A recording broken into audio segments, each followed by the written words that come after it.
of Rebuff King, please raise your right hand and repeat after me. I, please state your name. Having been accepted as a member in the Real Estate Brokers Association of the Philippines, Inc. Ay, mali.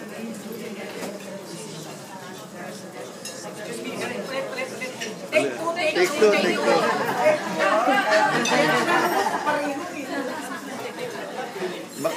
Okay. Hindi na pala kayo member eh. Delete po, delete. Okay. Delete.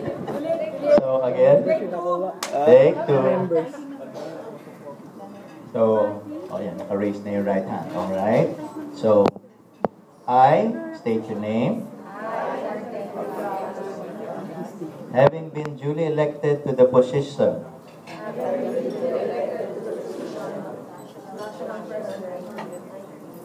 of the Real Estate Brokers Association of the Philippines, Incorporated,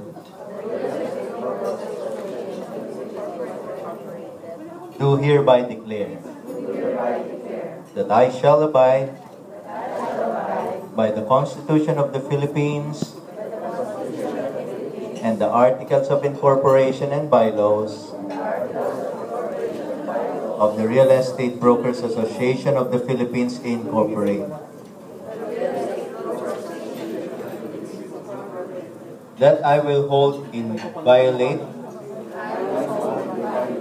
the Real Estate Service Act of the Philippines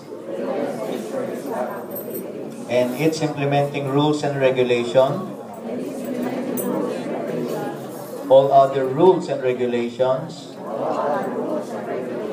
promulgated by the Professional Regulatory Board of Real Estate Service,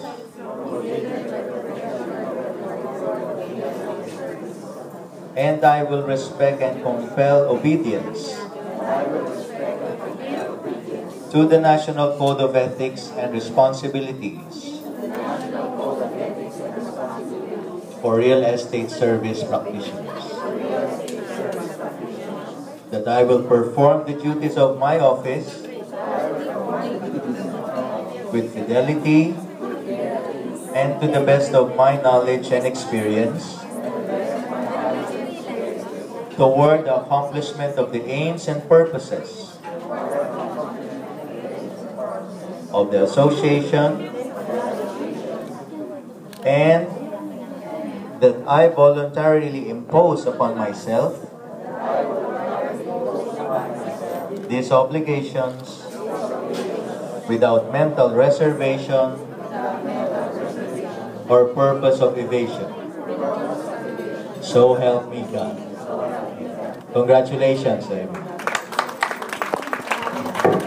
Fellow rebuffers, shall we congratulate our 2012